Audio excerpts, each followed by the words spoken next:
오늘날 많은 사람들이 목사를 상담자, 리더십 코치, 동기부여가, 그리고 CEO로 오해하는 경우가 있습니다. 하지만 성경은 목사를 하나님의 부르심을 따라 복음을 맡은 자여 말씀과 기도로 성도를 세우는 자라고 말씀합니다. 왜 다시 목사란 무엇인가를 제가 말씀드려야 하는가? 그것은 교회가 세워지려면 목회자상이 바로 서야 하기 때문입니다. 보통 대형 교회 담임 목사 청빙을 하여 후계 구도를 잡는 과정에서 그것이 잘 되지 않아 원로 목사님은 그대로 있는데 담임 목사가 2번, 3번, 4번 바뀐 대형 교회도 있습니다. 자, 이런 이야기가 있습니다. 한번 들어보시기 바랍니다. 어느 한 교회에서 담임 목사를 청빙하게 되었습니다. 담임 목사 청빙위원회가 꾸려졌습니다. 어떤 목사님을 모실 것인가? 그때 한 집사님이 그들이 청빙하고자 하는 목회자의 타입에 대해서 알리고 싶었습니다. 그래서 마치 어떤 지원자로부터 받은 것처럼 한 편의 서한을 써서 청빙위원회에 그것을 읽게 하였습니다. 자, 그 편지 내용입니다. 성도님들께 강단이 비어 있다는 것을 알게 된 저는 그 자리에 서게 되기를 희망합니다. 저는 성도님들이 찾고 있는 많은 자질을 갖추고 있다고 생각합니다. 능력 있는 설교를 하는 축복을 받았으며 저술가로서 어느 정도 명성을 얻었습니다. 어떤 사람은 제가 조직력에 있어서도 훌륭한 자질이 있다고 말합니다. 제가 심호했던 곳 대부분에서 지도자로 일했었습니다. 그러나 어떤 회중들은 저를 반대하는 일을 하기도 했습니다. 저 스스로도 저를 거스르는 일을 갖고 있습니다. 저는 50세가 넘었습니다. 저는 한 곳에서 3년 이상 설교를 해본 적이 없습니다. 어떤 곳에서는 분쟁이 야기되어 제가 일했던 도시를 떠나야 했던 적도 있었습니다. 서너 번이나 감옥에 있었다는 사실도 고백합니다. 저의 건강은 좋지 않습니다. 빚 안 지고 살 수 있는 적당한 사례가 있는 곳에서 일하기를 원합니다. 제가 일했던 모든 교회들은 큰 도시에 위치하고 있던 것일지라도 조그마한 교회였습니다. 저는 제가 심호했던 지역에 다른 교회 목사님들과 원만한 관계를 이루지 못했었습니다. 사실은 그분들 중 몇몇 분은 저에게 위협을 가했으며 법정에 저를 끌고 가기도 하였고 심지어 저를 구타하기도 하였습니다. 저는 기록하는 일에 있어서도 별로 뛰어나지 못합니다. 제가 침례를 베풀었던 사람들의 이름도 잊고 있으니까요. 그러나 성도님들이 저를 청빙하여 주신다면 저를 보조하는 사람들과 협력하는 일에 있어서도 목양을 하는 일에 있어서도 최선을 다할 것입니다. 라고 했습니다. 자, 여기까지가 이제 편지 내용입니다. 이 편지를 읽고 있던 집사님은 청빙위원회에게 그 지원자를 청빙하겠느냐고 물었습니다. 여러분 같으면 어떻게 하시겠습니까? 그런 목사님을 여러분의 담임 목사님으로 청빙하시겠습니까? 그러자 그 청빙위원들은 모두 적합치 않은 사람이라고 이구동성으로 말합니다. 건강치도 못하죠. 다투기 좋아하지. 분쟁이나 일삼는 전과자에게는 관심이 없다고 하면서 그 지원자를 모욕하는 말까지 했습니다. 그러면서 그 지원자가 누구인지 이름이나 합시다 라고 하는 것이었습니다. 그러자 그 집사님이 그 지원자의 이름을 밝힙니다. 그분의 이름은 사도 바울입니다. 깜짝 놀라셨죠? 여러분, 목사란 무엇일까요? 그 사도 바울 목사님이 쓴 서신 데살로니가 전서는 목사가 무엇인지를 이야기합니다. 에베소서에서도 이야기합니다. 데살로니가 전서와 후서는 사도 바울이 자신이 개척한 데살로니가 교회 성도들에게 보낸 서신입니다. 3주 동안 복음을 전하고 박해와 방해 때문에 어쩔 수 없이 급히 떠나왔던 그 교회를 향하여 바울의 마음속에 있던 애정어린 마음을 담아 보낸 서신서입니다. 고린도 전후서 못지않게 데살로니가 전후서는 사도 바울이 목회자로서의 마음을 잘 드러내고 있습니다. 고린도 전후서는 상당히 복잡한 문제들을 다 다룬 긴 편지이지만 데살로니가 전후서는 바울이 무척 서둘러서 쓴 서신입니다. 그럼에도 불구하고 사도 바울이 진정 목회자, 목사라는 사실이 돋보이는 내용이 많습니다. 에베소서에서는 목회자가 누구인가를 분명하게 언급하고 있고 데살로니가 전서에서는 목회자 상의 모습이 나와 있습니다. 사실 목사는 오해도 잘 받습니다. 사도 바울도 그랬습니다. 자신이 어쩔 수 없이 떠나올 수밖에 없었지만 데살로니가 성도들은 다른 오해도 있었습니다. 자신들을 버리고 떠나갔다고 생각한 것 같습니다. 정치적인 상황이 나아지면 곧 돌아오겠다고 한 바울이 결국은 돌아오지 못하자 실망을 한 것 같습니다.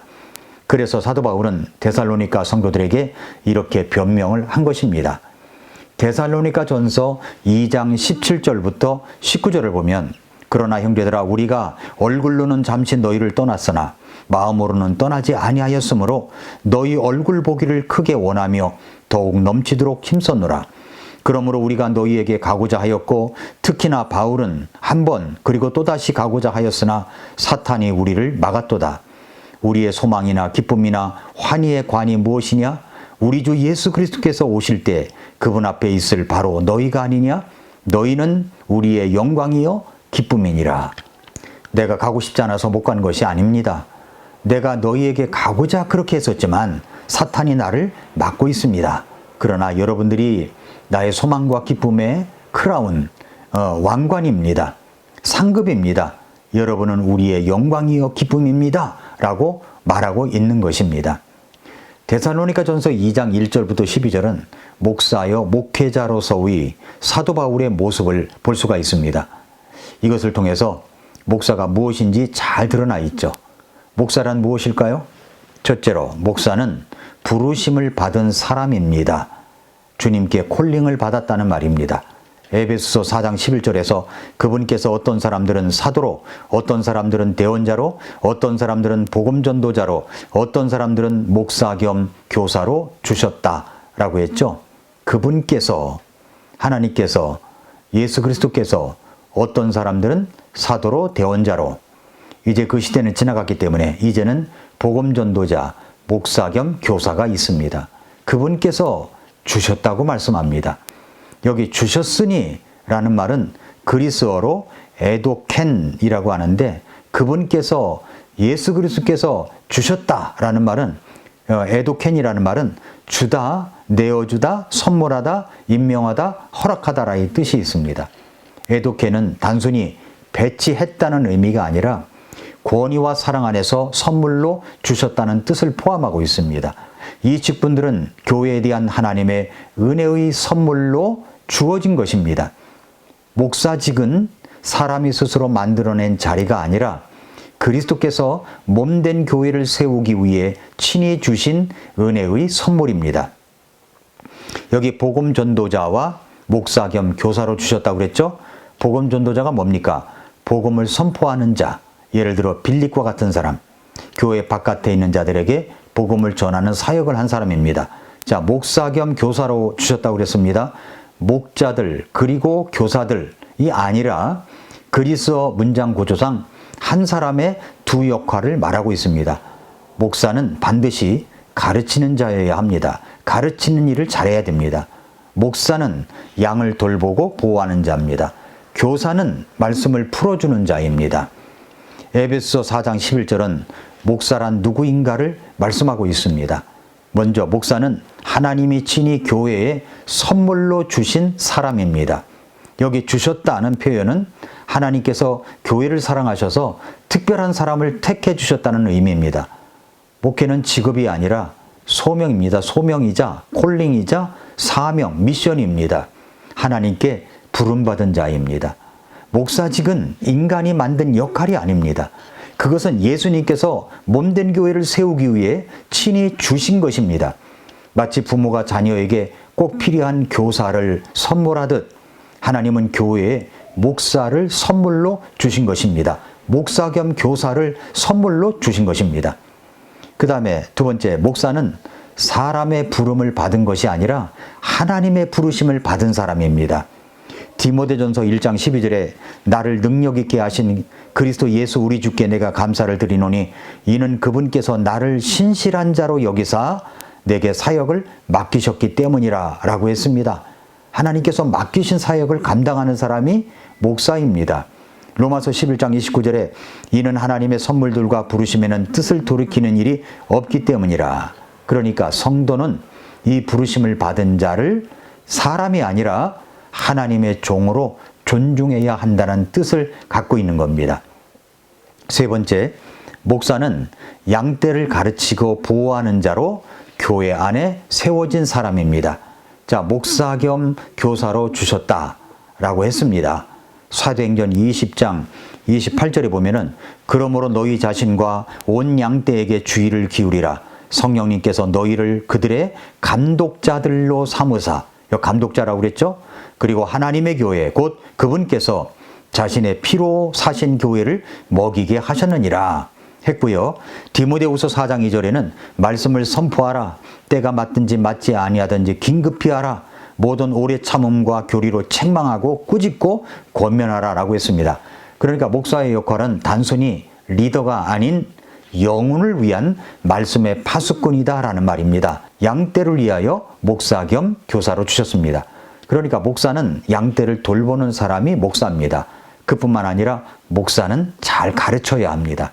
사도 바울이 디모데에게 보낸 개인적인 서신, 목회 서신서에서도 가르치는 일에 전념하라고 했습니다. 디모데전서 4장 13절부터 16절에 보면은 읽는 것, 권면하는 것, 그리고 교리적인 내용을 가르쳐야 함을 강조합니다. 그러니까 목사는 회중 앞에서 말씀을 바르게 낭독하고 전달해야 하며 읽음 자체가 말씀 선포의 일부로 이야기하면서 권면하는 것, 단순한 조언이 아니라 진리로 변화되도록 성도들을 격려하고 부르며 설득하는 것입니다. 목사는 말씀을 읽은 후 그 말씀이 성도의 삶에 적용하도록 권면하고 도전하는 자입니다. 그러니까 목사의 사역은 단순한 스토리텔링이나 심리 상담이 아닙니다. 하나님의 계시된 진리를 교리적으로 가르치는 겁니다. 건전한 신학적 체계 안에서 하나님의 뜻과 복음의 내용을 가르치는 훈련이 필수적이기 때문에 돌보고 가르치고 돌보는 일을 하는 것입니다. 그 일을 위하여 하나님께서 교회에 목사를 주셨습니다. 그러니까 여기 에도켄 주셨다라는 단어 하나로 성경은 목사직이 인간의 발명품이 아니라 하나님의 선물이며 소명임을 선포하고 있는 겁니다. 목사는 교회에 말씀과 사랑의 목양을 위해 주신 은혜의 통로입니다.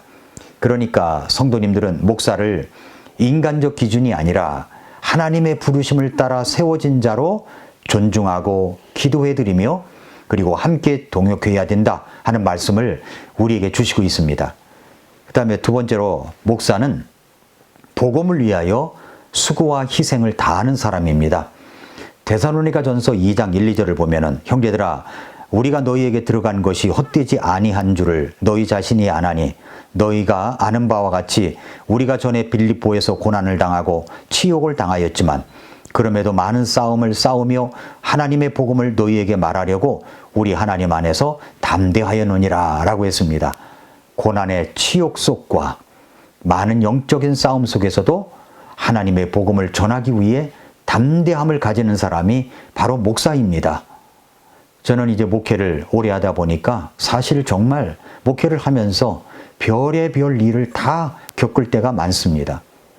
물론 지금도 그것이 없는 것은 아닙니다. 그러나 그럼에도 불구하고 제대로 부르심을 받고 구원과 소명이 분명한 목사라면 어떤 고난과 치욕 속에서도 예수 그리스도의 그 순수한 복음을 전하려고 하는 데는 최선을 다합니다. 왜냐하면 하나님께서 그 복음을 위탁했기 때문입니다. 맡겼기 때문입니다. 수고와 희생을 마다하지 않는 사람이 바로 목사인 것입니다. 세 번째로 목사는 사람을 기쁘게 하려기보다는 하나님을 기쁘시게 하려는 사람입니다.